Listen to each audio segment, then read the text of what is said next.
Now that you've found UBN Radio and discovered our quality talk shows, it's time to spread the word to friends, family, and the universe. 24 hours of music and talk radio without limits. That's why people keep coming back for more. That's UBNradio.com.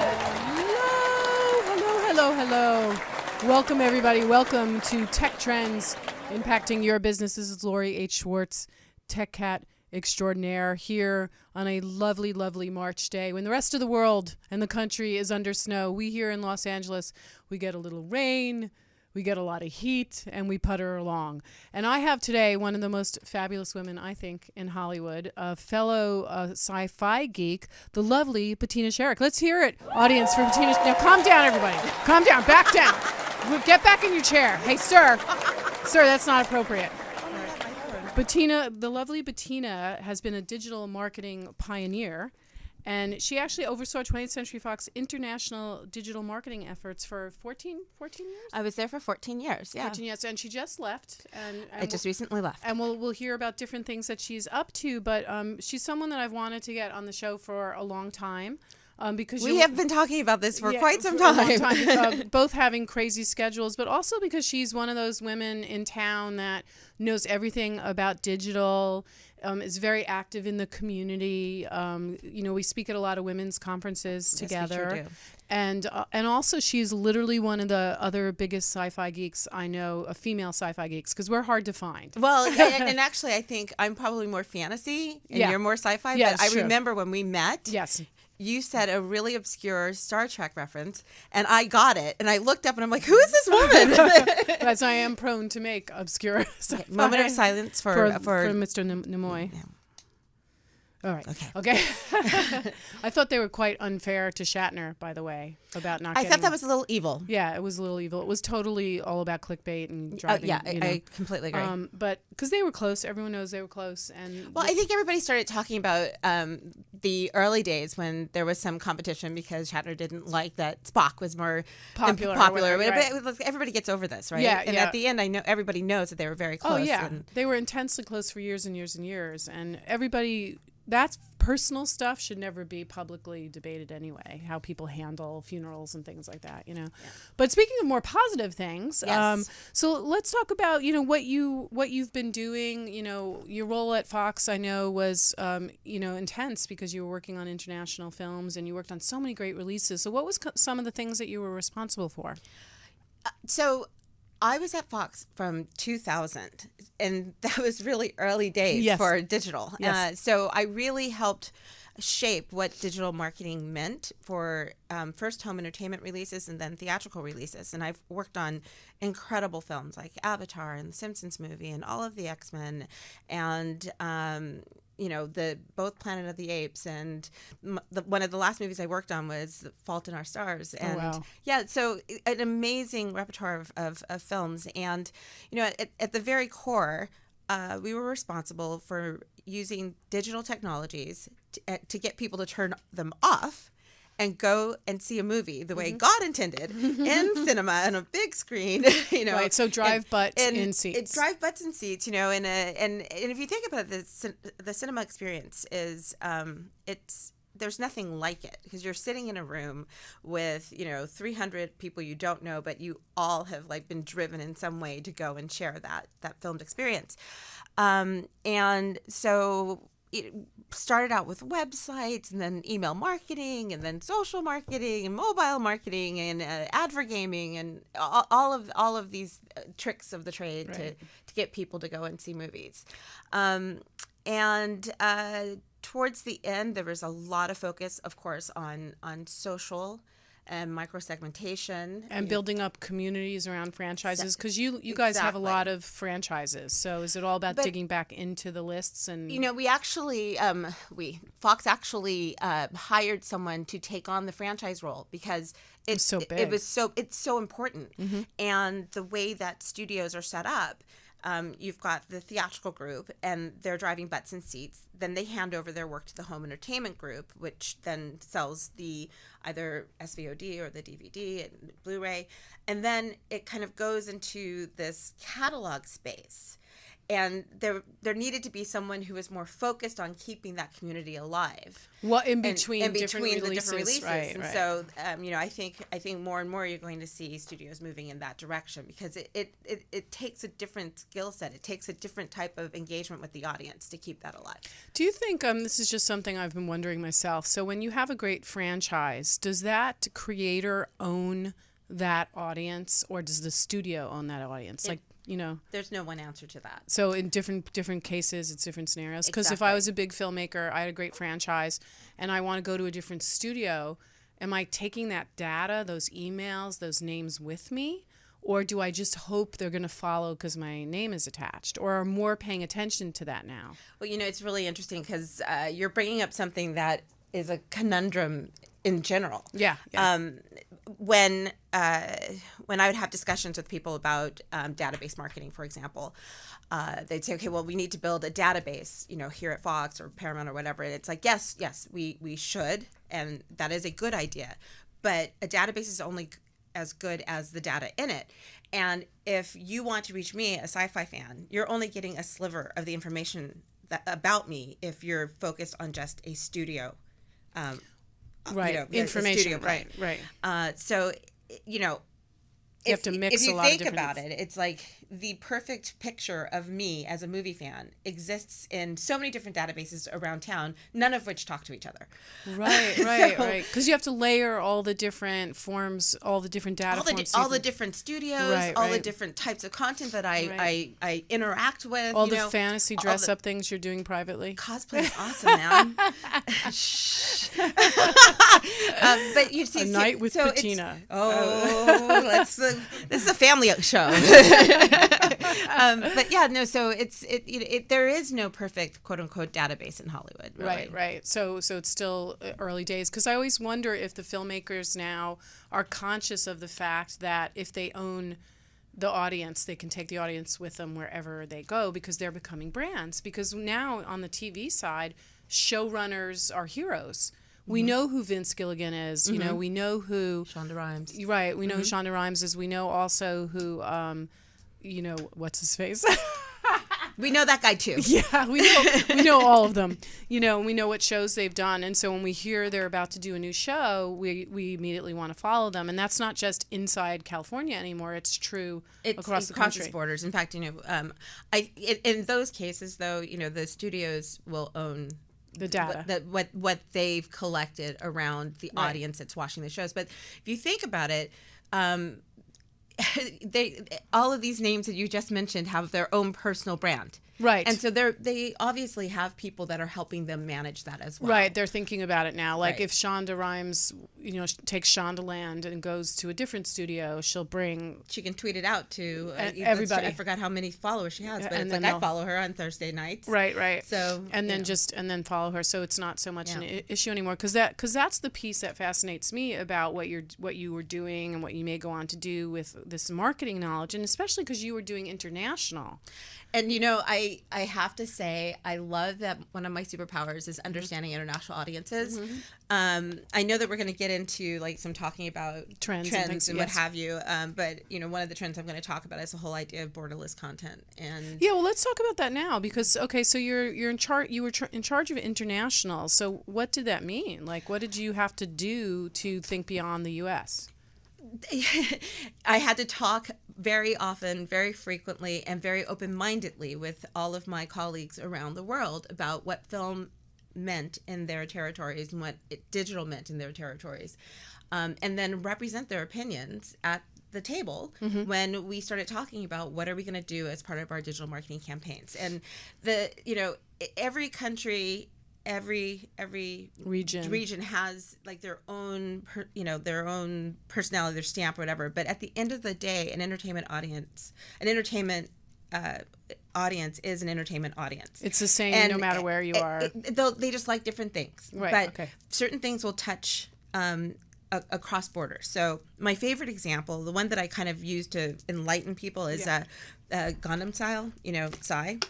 Okay. So he was the first video to reach 1 billion views. on YouTube, Okay. and everybody was like, "Whoa, mind blown! Can't even believe that everybody an influencer basically, right?" But they couldn't believe that a billion views were even possible on YouTube, right? But the thing that everybody missed is that those billion views came from a video of a rapper rapping in a language that only 70 million people in this world speak, and so that is an example of entertainment that just transcended borders. Like, people didn't care; they just found it entertaining, right?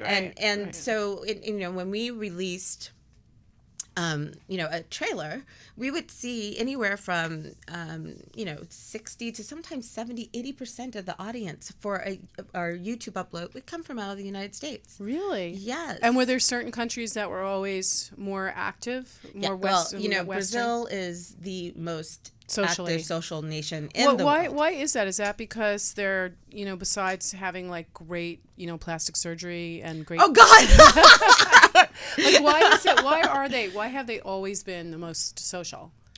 Like, what is it about their culture? What is it? Okay, firstly, the culture is very warm. Okay. I was social by nature. Right. I was there in 2005 for the Rio Film Festival, and I was speaking on a panel, and I got there, and my computer just crashed. Oh, God, I hate that. Like, blue screen of death. My whole presentation gone, and I go to the head of the festival, and I said, "Oh my God, this is before the cloud." So there was no cloud. Yeah, there was no cloud. Yeah. There was it was just raining. Yeah, oh my God.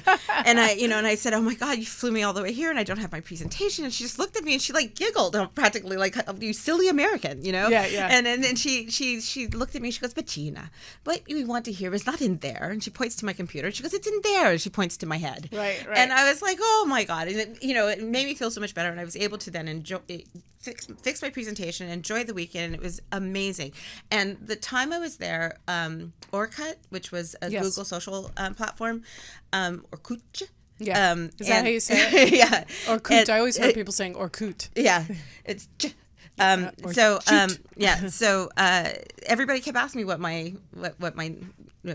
account was, and I realized that was the beginning of Brazil being social. So when Facebook overtook Orkut, then it just made it all much easier for everybody to just be very social. Right. So then you started to understand Brazil behaves a certain way, the UK behaves a certain way. Mm-hmm. Were you also dealing with APAC and Russia and everywhere? I had a digital lead in London that managed Europe, mm-hmm. and then in Argentina that managed LATAM, and then in Sydney, Australia for Asia Pac. Yeah, I always think that's so funny that in Australia is the hub usually of APAC. It makes no sense to me. And they, it's funny because some of my colleagues would argue that it makes no sense to them. Right. Because when I was traveling for McCann, and McCann was a British company, or for some reason the executives were all Brits. The senior executives were all Brits. So I would find myself in Moscow talking to a British guy whose second in command was a British, and then everyone else was Russian. And that's where it was everywhere I went during those years for Interpublic. It was a British guy, in the middle of any country with a second in command that was British, and then everyone else was, local to that region.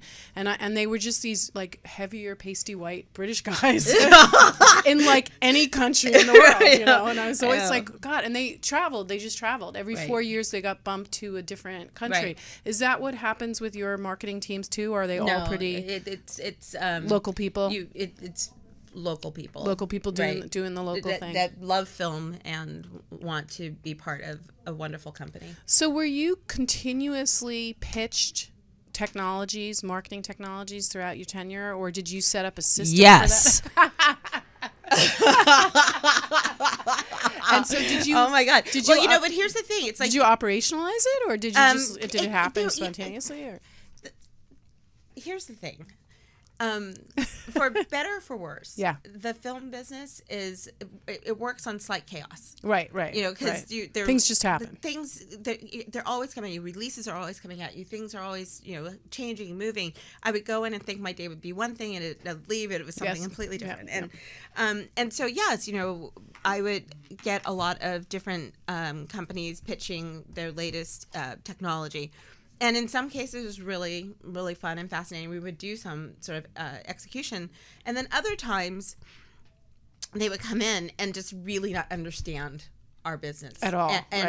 And the thing is, everybody loves to say that, my business is so different. But coming out of retailing back in the day, I can tell you that the theatrical business is really something in of itself. Right. And it behooves people before they try and pitch to understand who they're pitching. Right, exactly. And that is classic. That's like a vendor showing up. This happened to me so many times, and they didn't even take the logo off from their previous client, who was in a completely different business category and completely not relevant, and faked understanding who they were talking to. Yeah. Okay. I've got one for that too. Yeah. So now add the complexity of international, I would stress to people, I work on the international side of the house. So, do you support international languages? Right. Oh yes. And then I actually had one guy say, yeah, we certainly do. Like, and we have people, we have a guy who speaks Brazilian. And I'm like, oh my God, oh dear God, did you really just say that? Right. So did that go change? to Brazil and tell them that they speak Brazilian and see what happens. Right, that's right. That's funny. There's a national language. Well, what over the years though, did that global understanding get better as our world has gotten smaller in a way, or more complex? Well, here's the thing. I did find really, really smart people who were willing to come along the journey with me. Because, when I started at Fox in 2000, I had never worked in an international role. Basically, what happened is my MBA program was 50% international. Mm-hmm. So I really enjoyed learning and working with people of other cultures, other backgrounds. So when I went into the interview and they said, why international? Instead of saying, oh, I love to travel. Right. I said, well, I like people. I like people. They're so fascinating. No, I said, I know what it's like to work in a project group where I'm the only one where English is the first language. I find it fascinating, and I would love to see what it's like to work in an environment like that. And so I got the job. Right. It was like that and my digital experience. Right. And back then in nobody 2000, had. nobody had Had digital experience. Right. So it's. Have you noticed any change over the years in video obviously in display advertising has always been kind of successful in entertainment because people want to see the trailers. Mm-hmm. Have you seen any shift in that? Is there more expectations about video now being more than just the trailer? Oh my gosh, you know what? I actually have to go back and tell you a little bit of what it was like to actually get video and put it online. Right. Well, first of all, when I started, you still had to have separate video files. Right, I did sizes. that too. I compressed Reel and Windows and Apple. Exactly. Yeah. And then even then, you had to have the different sizes based on your ourselves. dial-up. We've been around a long time. We just look fantastic. I know. Oh my gosh, that's amazing, Lori. And you would back in the day, you would never think of putting up the trailer before it went in cinema. And now, really? Okay. No, of course not. Okay. You had to see it on the big screen, and, right. and if you think about it, it's like when it popped up on your computer, it was so small, and then it buffered. Remember buffering? Oh my gosh, I do. Okay, see, yeah. I still buffer. I buffer in my life sometimes. But now when I left, it was all about picking the right day at the right time so you could reach as much of the world audience as you possibly could with that upload before it hit cinema. Right, now you have to be strategic about the upload. Right. Exactly. And where and and timing. And so did you start to create additional content and release it outside of just the trailer? Was there more demand for interviews and all sorts of other content? So that's really changed. And it, there were Hollywood featurettes, that people would do, and they'd be 2 to 3 minutes long, and those had to start to shorten. And then you start involving, influencers like Viners and other people who are really good at short form content. So you started to create social programs around video now. So that short form content, the micro content now, is another door into getting access to influencers and engaging. I mean, it's a very sexy time for video content. Oh, absolutely, absolutely. But this actually is a good segue to Hollywood in Pixels, because Yes. we were talking about the beginnings of what was digital in Hollywood. And so, one of the passion projects that I'm working on is actually cataloging the growth of digital marketing through Hollywood. And Yeah, I think love this. How did you get into this? Oh, this is a great story. And what's So, the name of the project? Hollywood in Pixels. Okay, Hollywood in Pixels. So, I got into the Academy class of 2014, and at the new member reception, my mind was just blown by how much amazing Hollywood memorabilia is being stored by the Academy. And I mean, one sheets, lobby cards, press kits, letters, shoes. I mean, it was remarkable. And then I asked someone, like, well, where's the digital content from way back when? And there wasn't any. And I'm like, okay, but you have a perfectly preserved can of Soylent Green. Seriously? Seriously, it was amazing. Oh Okay, my see, God. but here, Yeah. Sci-Fi Geeks. Yes. Like, I actually, I just loved that. Yeah, I would be into that too. Yeah, exactly. Yeah. But that said, it also It's made from represented- people. Soylent Green is people. So That's how I want to die, by the way. I want to die on a table watching Fields of Green like Edward G. Robinson did. I mean, I think that's the way to go. Not in a I hospital room. haven't thought about how I want to go. Well, we'll talk about that later. Okay, yeah. All right, so Hollywood in Pixels. So I, approached the head, the library Of the team Film of Academy. the Film Academy, Yeah. and I just met with them. And I said, so is this happening? And they didn't really have a process yet. And so I just said, you know what, I'm going to take this on. Like, separate from everyone, I'm going to try and find out like how much of history I can actually put together. And it's interesting because I thought the first website was 1997, the Titanic, and it turns out it was actually in 1994. And there's this debate happening right now of whether or not it was the Star Trek Generations site or if it was the Stargate site. I thought it was Generations. I thought they were the first to build a whole thing. Yeah, well, I can tell you that Wow. the folks working on Stargate are pretty sure that they were the first ones, but I have to actually vet that out before I write the book. So is it a book? The plan is for me to put this together as a book, but I also want it to be, I want to have an archive of some kind or something. Exactly. Yeah. Exactly. That's so cool. So this is on the side of the rest of your career and being a mother and everything else that you're doing. Yes. It's crazy. Yes. I don't know why we do this to ourselves.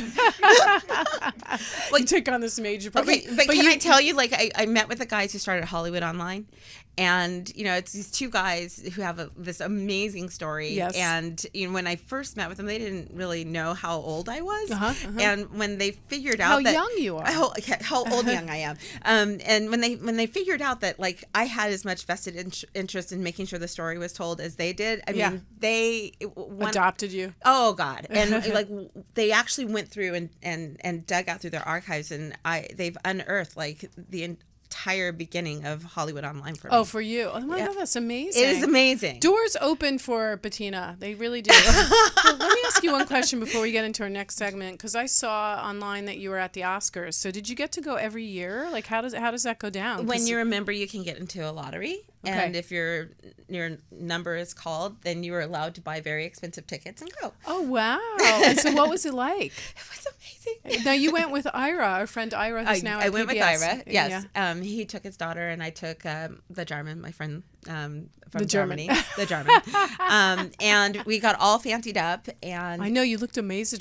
oh, my God, thank you. And did you... I clean up okay. You do. You Yeah. do. Most of us do with some shellac and Exactly, some other stuff. exactly. Fake hair. But so what was it like? Did you see a lot of celebrities? Yeah, I mean, but you have to be really cool. Right. I mean, that's how it is. I'm very involved in the TV Academy, and so when I would go to the Emmys, I did stalk some people, as you may have heard the story, the Star Trek captain story.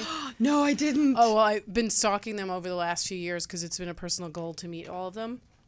So at this I met Scott Bakula last year. Very nice. Because he was making the award rounds for men of a certain age. Mm-hmm. And then I'd met Patrick Stewart many times. I'd met Shatner by accident because he lives in my neighborhood. Studio that's City. amazing. And it's not like these are, long conversations I have with people. I think my daughter ran into him at this local pizza place and he just grumbled at her, but I count that as meeting. But Stuart I met a few times and he's always lovely. And then Scott Bakula was wonderful, and I was a fan of his because of Quantum Leap too. So of course, right? But this year I stalked Kate Mulgrew because she was making the rounds For Orange is the New for Black. Orange is the New Black. So I went up to her, and she got off the podium after having spoken at an Emmy event, and I just went, "Can I get a picture?" And my husband was trying to take the picture, and she was so not into it. She was just like, "Who are you?" My energy was totally wrong. I was totally too like on her. Right. And normally I'm totally cool. But it was Kate Mulgrew, and I was so excited, and she meant so much to me as a female captain and all this stuff. And the only picture my husband got, because she was so not into it, is basically it just looks like a red blur, and it's basically just got her hair. Aww. Yeah.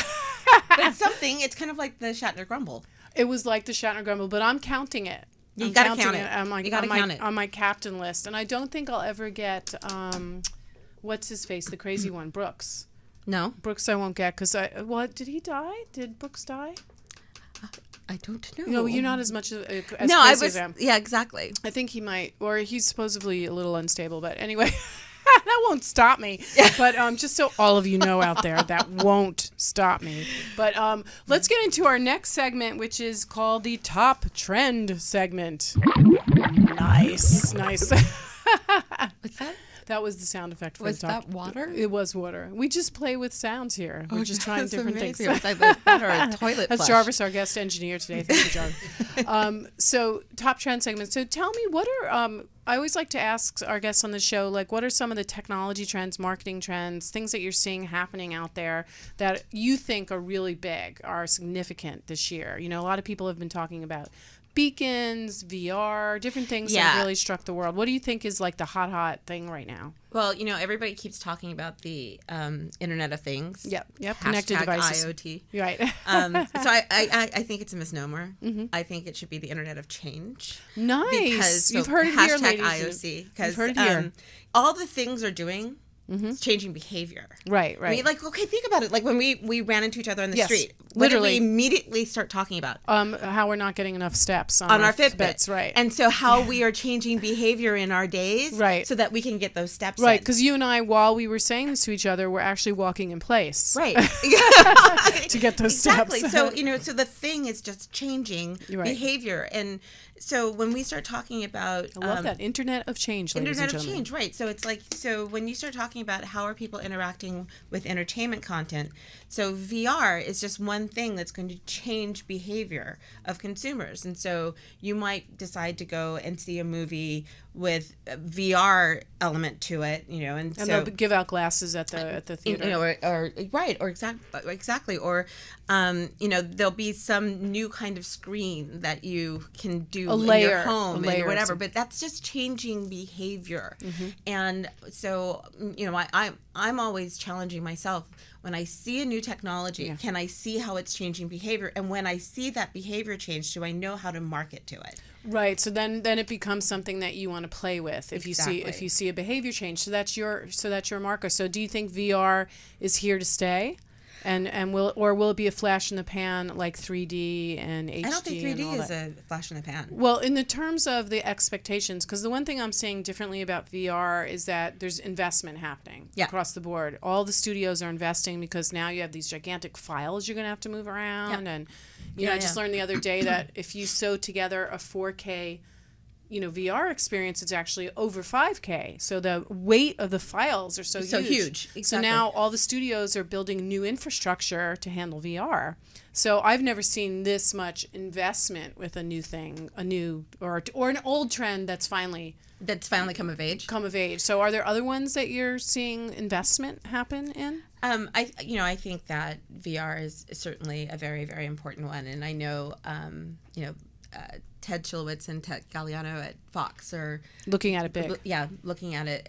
Even from a marketer's perspective, were you guys starting to talk about it? Like, what could we do from a... You know what I would hate to see happen? Yeah, I would hate for VR to become some sort of marketing toy gizmo that goes away because the thought hasn't... Like AR kind of. Well, yeah, because it's like, like you gotta think about the technology beyond the press release. Got it. You know, I love that, yeah. Well, yeah, because if it's just a press release, then it stops being cool because now you can't get the other press release. But if somebody's really thinking about how it affects the Internet of Change, then the focus is how does it improve some sort of entertainment experience so that it can stay. Oh, that's cool. That's what I really want to see happen. So you looked at behavior change as your marker for whether you were going to explore a new tech trend or not. Well, no, when we were marketing film, anything that I could get a press release on was because you always have to do the never been done before, never been seen You're always before, no experience. But when it comes to the cinema experience, I'm really excited to see what happens to actually change the four-wall experience. So you think it'll go beyond? I would love to see that happen. I've got, I have my kid, right? And how old is your son? 11. 11, okay. And, so he's who everyone's trying to reach. And he likes to stay home and watch YouTube. Okay. And so, it has to really be really for him to physically not want to be playing Assassin's Creed or playing a multiplayer Star Wars game. So he won't go to a movie unless there's a bigger reason besides watching the movie? He will go to certain movies. Okay, so for me, when I was growing up, all you had to say is, "Do you want to go to the?" And right. I'm like You're out the door. Right. Me too. No, I was the same way. And I totally get what you're saying. Yeah, I have older teenagers, step-teens, and they were the same way. I mean, and for them, going to a movie was more of a social experience. Yep. Became more of let's hang out than it was about seeing the movie. Whereas I was always like, I remember seeing Blade Runners. I mean, I'm totally dating myself right now. That's okay. But I remember going to Blade Runners on Long Island at the Americana Shopping Center. Billy Joel sings about Miracle Mile. That's where it was. And I remember going in there, and my friends that I went with, we were all teenagers, didn't understand the movie, and they were like, that sucked. And you were like, that was awesome! I was like, this is a movie that will be talked about forever. This is a life-changing movie. Right. And that's how I felt about Star Wars. Yeah. I mean, there's some movies that come Mad along. Mad Max, yes. Oh my God! And he was so cute. To see it. He was so cute back in his day before he was a crazy drunken Nazi guy. Anyway, no comment. Well, the other thing that I want to note about you before we talk about more trends is that you're always posting fabulous pictures with fabulous celebrities because you were at events. No, I'm not. You were at events. No, I'm not. No, I'm not. And they were wrong, like, girl. they had their arms around you like they were your best friend. And you were in some fabulous place oh too. God. And you always looked good. Like I've unfortunately run into famous people like William Shatner in like sweats and a scrunchie, which actually is like more awesome. Yeah, in some ways. Although I would have dressed nicer if I knew I was going to run into him. But he wasn't happy anyway. Anyway, so he was just like, your daughter doesn't stop talking, and I was like, yeah. Well, yeah. Yeah, that's the way it works. Good for her. Yeah, exactly. It's called leadership skills. Yes, exactly. Thank you for that. You're welcome. I'm going to tell first grade that. Yes. So, all right. So, what other technology trends are turning you on? So it's not a tech trend, but it is trend, a behavior trend, and I'm calling this one entertainment egalitarianism. Okay. And the idea of egalitarianism, the philosophical concept that there's a leveling of a playing field. So I actually think that in entertainment we're starting to see more of a leveling of a playing field because of things like social and crowdfunding and what have you. And so, I can think of 2 movies that I funded, very small amounts, but they came to fruition and they are fantastic like films. Which ones? So you kickstarted them, you contributed to the Indiegogo campaign. Okay. That's great. And so the first one was Dear White People, and I love that movie. Okay, it was great, right? But somebody sent me he did a little promo trailer of the movie he wanted to make, and he was able to crowdfund enough to actually get the movie made, and so when it premiered at Sundance, he was able to get distribution. And I look at that and I think, I don't think that movie could have been made in a traditional studio. Oh, no way. Too controversial. Even just the concept of it, even if the movie itself wasn't, the concept of it was. Yeah, exactly. Absolutely. And the other film, actually, my friends here at Bordeaux, is premiering a documentary called A Brave Heart. It's the Lizzie Velasquez story, and it's about this amazingly strong and wonderful woman who, found a video of herself on YouTube labeled as the ugliest woman in the world. Oh my goodness. And she turned what would have been a really debilitating experience into something that was so life-changing and beautiful, and now she's a public speaker and an author. And so Sarah made a documentary on her. We saw it, and it's amazing. It brought me to tears multiple times. And what's it called again? A Brave Heart, the Lizzie Velasquez story. Oh, I haven't seen that one. So it'll premiere at Sundance, and then hopefully that's so cool. And so you raised a great point that without crowdfunding as a mechanism, those movies wouldn't have come to fruition. I just don't see how, not in the way that they did. And that's great. And what about on the just on the marketing side in general? Are you seeing marketing because of social media, people can now market without big financial backing, or do you still need... I think it's still the Hollywood way to make event movies, and so you end up spending money so that it feels like an event. But I will tell you, when we worked on The Fault in Our Stars, did you know that it was going to be this huge hit because of Hank Green, or because of... No, actually, so on the international side, there was a belief that this movie was not going to be that big, because John Green's very much an American YouTube star, and the book had some notoriety, but not in a big way. And when I suggested that we screen the movie for fans early in advance, in the international side, it was like, but we need them to buy tickets. And I said, I really think the value is going to be them talking about it. Right. And so we ended up doing just that. We had these screenings around the world. It's like we took like 4 days and tried to kind of like put them all within this time period, so that there would be this resonance of social, the swell of social noise. And I have to tell you, some of my colleagues came back and said, we had no idea what we had until we started seeing these people come out from the screenings. And the movie was a huge success, but I saw it in the social buzz, because it was unlike anything I'd ever seen before. Really? Yeah. So did it screen in the U.S. first and then went international? No, what ended up happening is, the social buzz that I was looking at was actually just from the first trailer that got leaked. And, was it based on the fact that he had such great book sales, or just that because the Green brothers are kind of known? Exactly. So it was based on the fact that it was John Green, one of the Green brothers. Hank is a little bit more well known in the YouTube space, but both of them are sort of have a cult about them. Right, the Blockbusters. So it was about that caused the swell. But it was also the story. There were just a lot of very and it was teenagers and fervent fans, and Brazil led the way. Did they really? So it had a international, national release all at the same time, or it was just the trailers all went out at the same time? No. So what I'm saying is, when we released that first promotional content, I saw that it was going to be really a surge. You saw a surge. Exactly. So you have enough insight to know from previous releases how the numbers respond to something. You can kind of predict. No, social doesn't always predict box office. Well, that's very insightful. In fact, it's very hard to correlate box office and social. But why do they try to do that then? Why do they make it be about that? Because there's so many different factors and variables in any type of tracking when it comes to Hollywood, and so there's no one way of being able to predict box office. Even like the traditional box office predictors are not predicting box office anymore. Right. But it's like no. But when what I saw is in both the volume and the positivity of in this huge volume was unlike anything I'd seen before. Well, that's so interesting. Do you have any predictions moving forward on some movies that are coming out? No, I'm not even going to try. Yeah, because it's never... I'm just not even going to try. It's like... What other movies what I can tell you? You know what my prediction is? Yeah. I'll see Star Wars more than once. Okay, yeah, of course. And I can tell you that you will see Star Wars more than once, too, because I know who you are.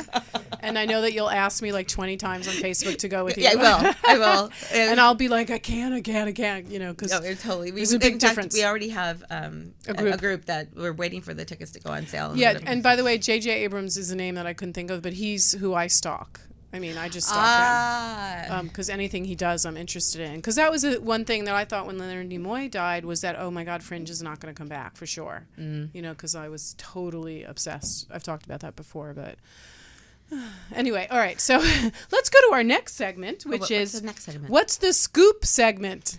All right. That was awesome. What's the scoop, man? Oh my God. That was great. Oh, I'm waiting for Chevy Chase to come walking. I know, that's right.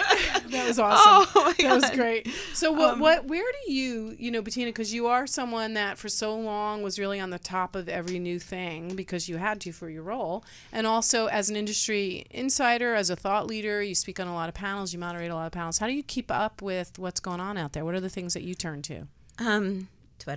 Twitter. Yeah. So is it your own It's Twitter my own feed? Verge, Recode Friday, Deadline, NPR, Guardian, Al Jazeera, BBC. Oh, Al Jazeera, so are you, That's more for news. but are you every morning, do you have a set time or is it more scattered? Scattered. So Yeah, you're just not go. someone that gets up at 6 a.m. and says, I got to do my reading? I do get up at 6 a.m. and I do scan and see what's in my social feeds, but I don't necessarily read everything at that moment. Okay, so it because just comes in and out. depending on the morning, it might be that I have to get my son's lunch together and get right. him to school. Right. You know, but yeah, no, and I'll bookmark things to go back and read. And then also, you know, I'm really lucky that I have a lot of friends, Professionals in the business. that are in my Facebook feed, and so they'll post things, and they've got that great save for later. You know, and so So you go back. Yeah, So you go back. absolutely. So your Facebook feed and Twitter have really become big curations for you just based on your network. Yeah, absolutely. And your network is ultimately your value in many ways, right? Because it's how you navigate the world. Because you're in it. Stop. Well, are there any news sources that you used to love but you don't watch anymore, and any new ones? Because like New York Times for me has risen up on the top again for some reason. And you know what? I've noticed that I'm reading more New York Times as well. But then I get annoyed that I can only read 10 articles. Right. And so now I'm like, okay, am I going to actually subscribe? Bite the Buddha and subscribe, yeah. Right. And they're kind of, to me, I haven't subscribed either, but I've experienced the same thing, and I have thought the same thing. I should just resubscribe. Because I used to love to read the Times. I loved having that paper on Sunday in front of me. But I think they've gotten really active in pushing really compelling articles. I agree. And they have great writers, too. Yeah. They have great journalists, and you don't feel the native advertising plays that they're experimenting with are not at the BuzzFeed Upworthy level. They're real. I suppressed Upworthy, I'll be honest, because it got a little bit too Upworthy. I was like, I this is a little too earnest and not news anymore. Right.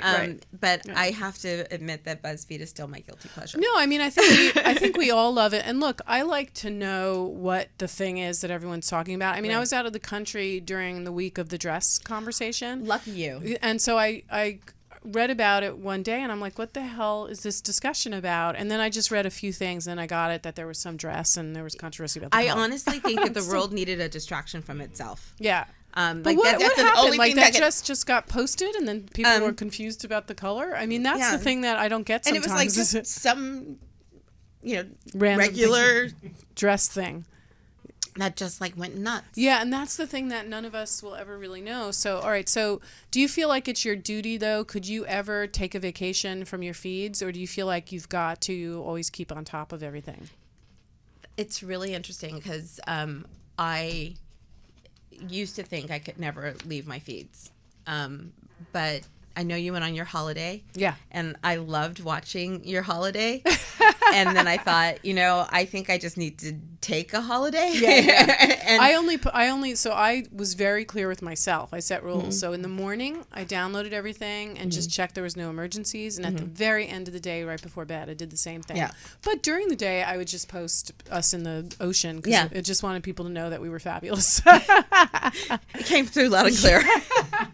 Well, it was probably the most expensive vacation of my life and very deserved, but it was one of those things. Absolutely. And happy birthday, by the way. Thank you so much. Yeah. So Pisces.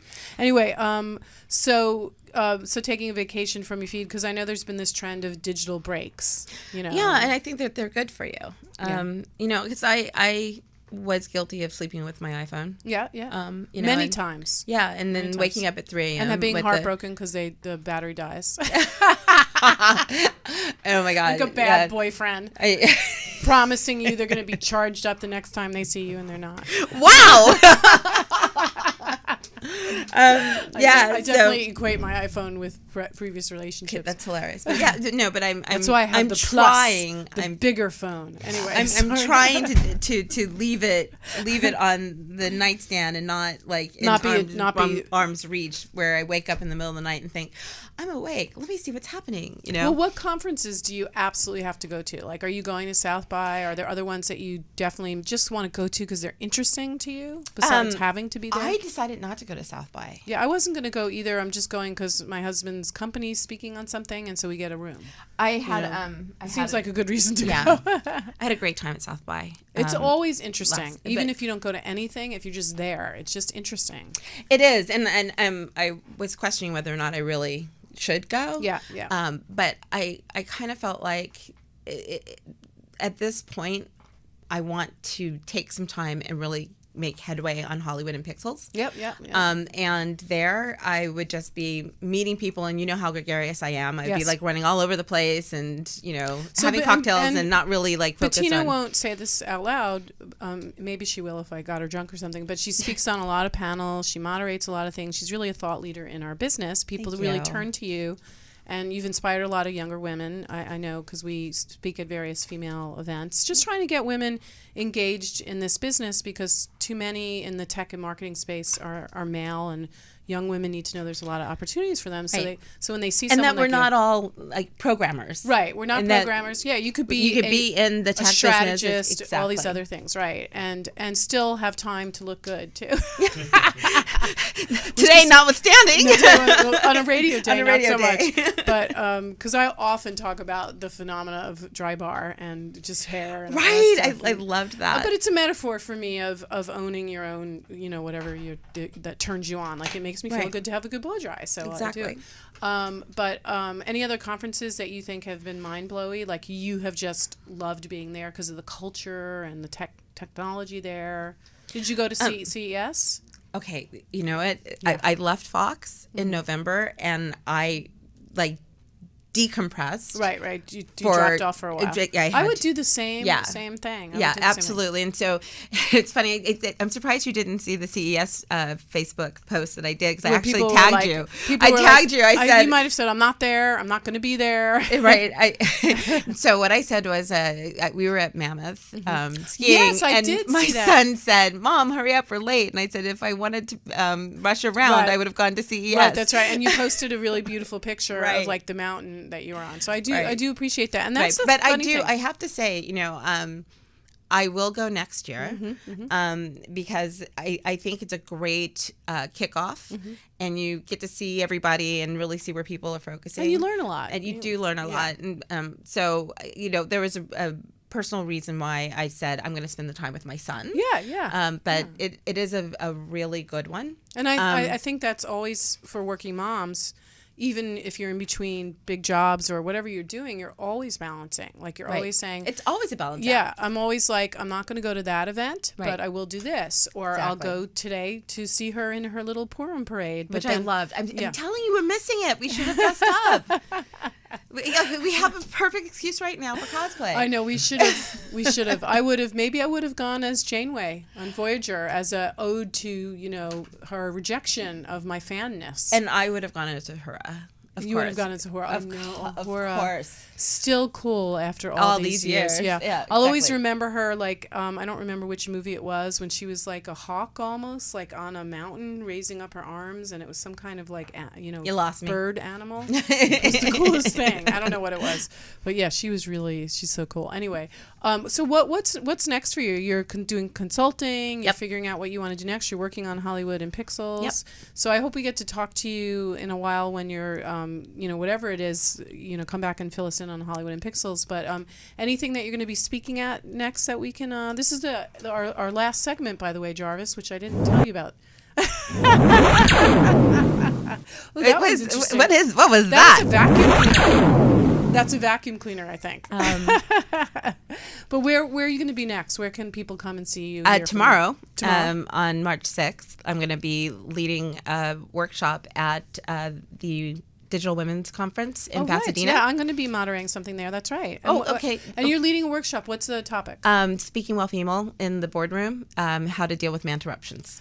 Nice. How to deal with man-interruptions. Did you come up with that yourself? No, of course not. Is that a Kevin Winston thing? No, the panel idea was mine. The workshop idea was mine. But it stems from an article, a Sheryl Sandberg article about how women need to support each other more in the boardroom because we've all experienced that moment when someone talks over you or shuts you down or does the very soul crushing what I think you're saying is right.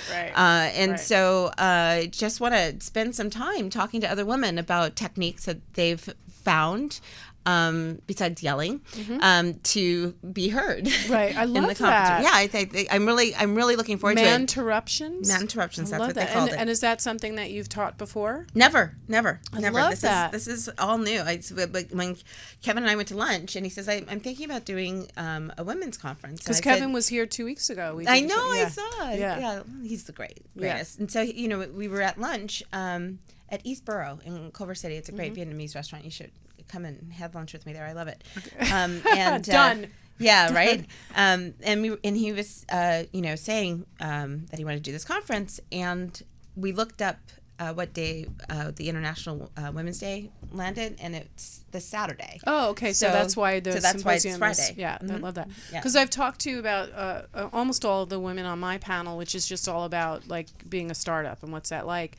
And they all universally have had the same experience where they walk into a room and they have to say that smart technology-like thing right away because either the VCs or whoever they're meeting with doesn't think that a young woman could have knowledge about the business that they're talking about. That's true. So that they're all trained to immediately first say that smart thing. And that's how it was for me 10, 15 years ago. What are you talking about now? Yeah. How it still is. You still have to say the really smart thing. Right. Now I just say like stupid, irreverent, inappropriate things because I feel like I've earned that. Yeah. Well, there's that too.